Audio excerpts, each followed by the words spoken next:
एक 12 साल का लड़का अपने नजदीकी पुलिस स्टेशन में पहुंचता है और वहां के दरोगा से कहता है कि दरोगा साहब, मैंने अपने सौतेले बाप को मार दिया है, उसकी हत्या कर दी है। जब पुलिस वाले उसकी ये बात सुनती है तो उस पर हंसने लगता है, उसका मजाक उड़ाने लगता है, क्योंकि उस लड़के का उम्र 12 साल थी और वो देखने में काफी कमजोर था। इसीलिए पुलिस वाले उस लड़के को वहाँ से भगा देता है। लेकिन जब पुलिस स्टेशन में एक फोन आता है तब उन पुलिस वालों को यकीन हो जाता है कि इस लड़के ने अपने बाप को मार डाला है। फिर पुलिस वाले उस लड़के को अपने कस्टडी में ले लेते हैं और उससे पूछताछ करने लगती है। जब ये 12 साल का लड़का अपनी बहन के साथ हुए अत्याचार के बारे में बताने लगता है तब वहाँ पर खड़े हुए गाँव वाले और पुलिस वालों के नीचे से जमीन खिसक जाती है। दोस्तों, आखिर ऐसा क्या हुआ था कि एक 12 साल के लड़के ने अपने सौतेले बाप की हत्या कर दी थी? आखिर क्या मामला था? जब इसके बारे में आप सुनोगे तो आप भी दंग रह जाओगे। तो दोस्तों, इस कहानी में तक बने रहिएगा। उससे पहले आपसे एक छोटी सी रिक्वेस्ट, अगर आपने हमारे चैनल को अभी तक सब्सक्राइब नहीं किया है तो प्लीज सब्सक्राइब कर देना। तो चलिए शुरू करते इस कहानी को। दोस्तों, ये सच्ची घटना मध्य प्रदेश के एक छोटी सी गाँव की है। वहाँ का रहने वाला गोपाल सिंह अपनी पत्नी और 2 बच्चों के साथ रहा करते थे। बड़ी लड़की का नाम राखी थी और उनकी उम्र 7 साल थी और छोटा लड़का, उसका अशोक नाम था और उनकी उम्र 5 साल थी। वो अपने माता पिता के साथ ही रहा करते थे। इनके पिता की बात करें तो गोपाल सिंह एक कंपनी में जॉब करता था और अपने परिवार का पालन पोषण किया करते थे और इसी तरीके से इनकी जिंदगी बड़े अच्छे से कट रही थी। किसी तरह की कोई दिक्कत परेशानी नहीं थी। लेकिन एक दिन इनके पिता कंपनी जा रहे थे तो रास्ते पर उनका एक्सीडेंट हो जाता है। एक कार वाला उनका एक्सीडेंट करके भाग जाता है। जब गाँव और परिवार वालों को उनके एक्सीडेंट होने का पता चलता है तो उसे उठाकर एक अस्पताल में ले जाते हैं। जब हॉस्पिटल पहुंचते हैं तो डॉक्टर उसको मृत्यु घोषित कर देता है। वो कहता है कि ये मर चुका है, आप इसे ले जा सकते हो। इतना सुनते ही उनके परिवार में कोहराम छा जाता है। अब बच्चों के सर से बाप का साया उठ चुका था और उनकी पत्नी विधवा हो चुकी थी और कर भी क्या सकते थे। जो भाग्य में लिखा होता है उसे कौन भला बदल सकता है। अब ये लोग उसे लाते हैं और उसका अंतिम संस्कार कर देते हैं। अब इसी तरीके से 1 महीने का समय गुजर जाता है। 1 महीने बाद ये महिला अपने बच्चों को लेकर मायके चली जाती है और वहीं पर रहने लगती है और वहाँ पर रहते रहते लगभग 1 साल का समय गुजर जाता है। फिर एक दिन वो अपनी माँ से कहती है कि माँ, मुझे दूसरी शादी करनी है। लेकिन उसकी माँ उसे समझाती है कि तेरे बेटे अब बड़े हो चुके हैं, तुझे दूसरी शादी करनी नहीं चाहिए। लेकिन वो मानती नहीं है। वो कहती है कि मुझे दूसरी शादी करनी है तो बस करनी है। फिर उसकी माँ मान जाती है और फिर वो लोग एक लड़का देखना शुरू कर देता है। लगभग 1 महीने बाद इनको एक पास के ही गाँव में लड़का मिल जाता है और उसका नाम ओमपाल होता है। उसका दूध का कारोबार था। कारोबार से काफी अच्छा खासा पैसा आता था। फिर इन दोनों का रिश्ता पक्का हो जाता है और इन दोनों को एक मंदिर में ले जाकर शादी करवा दी जाती है। अब ओमपाल अपनी पत्नी से काफी खुश थी, उसकी पत्नी भी उससे काफी खुश थी। ओमपाल अपने दोनों सौतेले बच्चों के साथ काफी प्यार करता था और इसी तरीके से 4 साल का समय गुजर जाता है। लेकिन फिर एक दिन ओमपाल सोचता है कि ये दोनों बच्चे तो मेरे नहीं है, मेरे सौतेले बच्चे हैं। तो वो भी चाहता था कि उसका भी एक अपना बच्चा हो, इसीलिए वो अपनी पत्नी को गर्भवती कर देता है। 9 महीने का जब समय गुजर जाता है तो उसकी पत्नी की पेट में दर्द होने लगता है। फिर वो अपनी पत्नी को उठाकर अस्पताल ले जाते हैं और डॉक्टर साहब से कहता है कि इसका इलाज कीजिए। फिर डॉक्टर इसका इलाज करने लगता है। लेकिन इलाज के दौरान उनकी पत्नी की वहीं पर मौत हो जाती है और उनके बच्चे के भी पेट में मौत हो जाती है। लेकिन जब ओमपाल को इसके बारे में पता चलता है तो उसके पैरों तले से जमीन खिसक जाती है। वो वहीं पर रोने लगता है। लेकिन दोस्तों, कर भी क्या सकते थे। अब ओमपाल अपनी पत्नी को लेकर घर आता है और उसका अंतिम संस्कार कर देते हैं। अब ओमपाल के ऊपर दुखों का पहाड़ टूट पड़ा था। दोनों बच्चे के ऊपर से माँ का साया उड़ चुका था। अब ओमपाल अपने दोनों सौतेले बच्चों के साथ बड़े अच्छे से रहने लगता है। किसी तरह की कोई दिक्कत परेशानी नहीं थी। अब ओमपाल अपना रोज की तरह काम करते थे और इसी तरीके से लगभग 2 साल का समय गुजर जाता है। अब 2 साल के बाद राखी की उम्र 14 साल हो चुकी थी और उनके भाई अशोक की 12 साल हो जाती है। फिर एक दिन ये दोनों स्कूल जाने के लिए राखी तैयार हो रही थी।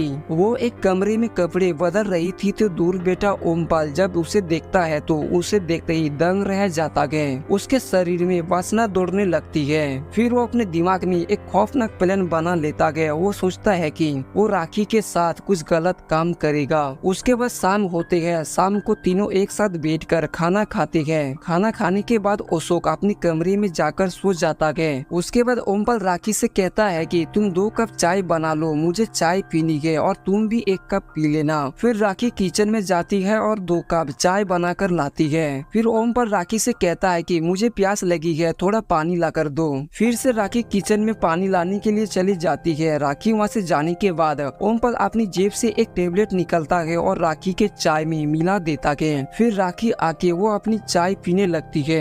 उसके आधे घंटे बाद राखी के शरीर में उत्तेजना पैदा हो जाती है। वो अजीब हरकत करने लगती है। अब दूर बैठा ओमपाल ये सब देख रहा था। वो सोच रहा था कि ये सही समय है और राखी के पास जाता है और उसको गोद में उठाकर अपने कमरे में ले जाता है। फिर एक एक करके उसके शरीर से पूरे कपड़े उतार देता है और अपने कपड़े उतारकर उसके साथ संबंध बनाने लगता है। पहले तो राखी को मजा आ रहा था, लेकिन जब उनके पिता दूसरी बार संबंध बनाने लगे तब राखी को काफी दर्द होने लगा और वो कहने लगा कि पापा तुम ये क्या कर रहे हो, ये सब गलत है, मुझे छोड़ दो, नहीं तो मैं अपने भाई और गांव वालों को बता दूंगी। लेकिन उनके सौतेले बाप नहीं माना और बड़े दर्दनाक तरीके से उसके साथ संबंध बनाने लगता है। 1 घंटे के बाद जब वो थक जाता है तो वहीं पर लेट जाता है और राखी से कहता है कि अगर ये बात तुमने किसी को बताई तो तुम्हारे भाई को मार दूंगा। ये बात सुनते ही राखी डर जाती है, घबरा जाती है और उसकी भी हालत खराब हो चुकी थी, उससे चला भी नहीं जा रहा था।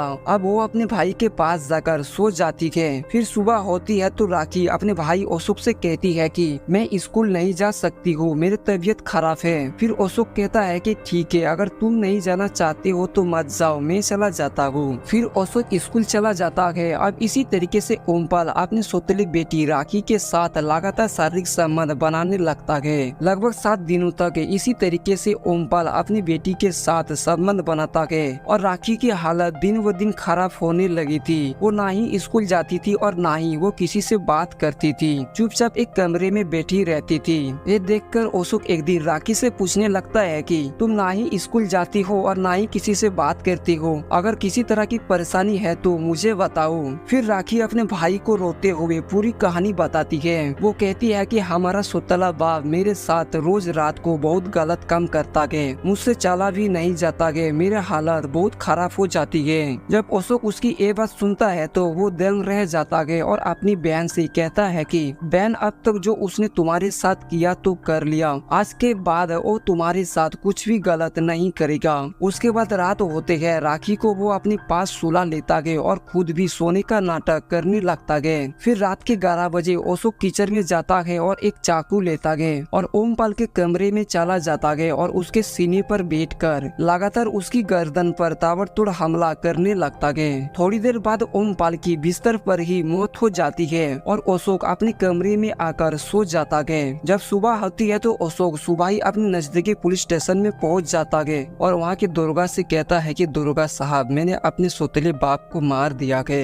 लेकिन पुलिस वाले उसकी बात पर यकीन नहीं करते हैं, उसका मजाक बनाने लगता है। फिर उसको वहाँ से भगा देते हैं। लेकिन 1 घंटे बाद पूरे गाँव में हड़कंप मच जाता है और लोग कहते हैं कि ओमपाल को किसी ने हत्या कर दी थी। अब गाँव में से एक व्यक्ति ने पुलिस को खबर कर दिया। जब पुलिस ये घटना सुनती है तो तुरंत उस गाँव में पुलिस पहुँच जाती है और पूरी घटना के बारे में गाँव वालों से जानने लगती है। फिर गाँव वाले पूरी कहानी बताते हैं, कहते हैं कि ओमपाल अशोक का सौतेला बाप है। पुलिस गाँव वालों की बात सुनते है तो वो दंग रह जाती है। अब पुलिस को पूरा यकीन हो चुका था कि अशोक ने ही अपने पिता का कत्ल किया गया। जब पुलिस अशोक को कस्टडी में ले लेती है और उससे पूछताछ करने लगती है कि तुमने अपने पिता को क्यों मारा। फिर अशोक पुलिस और गाँव वालों के सामने अपनी बहन के ऊपर अत्याचार के बारे में बताता है तो गाँव वालों के पैरों के नीचे से जमीन खिसक जाती है, वो दंग रह जाते हैं। फिर गाँव वाले अशोक को बचाने के लिए पुलिस से रिक्वेस्ट करते हैं कि इसे माफ कर दो, ये अभी बच्चा है। लेकिन पुलिस मानती नहीं है, उसे कस्टडी में लेकर थाने ले जाती है और उसके ऊपर मुकदमा दर्ज कर देती है। फिर कोर्ट में पेश किया जाता है। जब जज साहब अशोक से पूछती है कि तुमने अपने बाप को क्यों मारा। फिर अशोक जज साहब से कहता है कि जज साहब, अगर तुम्हारी बहन के साथ कोई गलत काम करे तो तुम क्या करोगे। तो जज साहब कहता है कि हम उसे मार देंगे। तो अशोक कहता है कि मैंने गलत क्या किया उसे मारकर, वो भी मेरे बहन के साथ गलत करता था, उसके साथ बलात्कार करता था। फिर जज साहब उसकी ये बातें सुनते हैं तो सुनते ही दंग रह जाते हैं और उसे 2 साल के लिए बाल सुधर गृह भेज दिया जाता गया और राखी को उसकी नानी के घर भेज दिया जाता गया और इसी तरीके से लगभग 2 साल का समय गुजर जाता गया। 2 साल बाद जब अशोक जेल से बाहर आता है तो वो भी अपने नानी के घर जाकर रहने लगता गया। दोस्तों, ओमपाल ने अपने सौतेली बेटी राखी के साथ जो किया वो बहुत ही घिनौना काम था, लेकिन अशोक ने जो तरीका अपनाया वो भी बेहद गलत था। हालांकि अशोक पुलिस का सहारा लेना चाहिए था, लेकिन उसने कानून को अपने हाथ में लिया और अपने सौतेले बाप की हत्या कर दी। बाकी दोस्तों, जो होना था वो तो हो चुका था, अब कुछ भी नहीं किया जा सकता। अब अशोक अपनी बहन के साथ बड़े अच्छे से जिंदगी काट रहा है।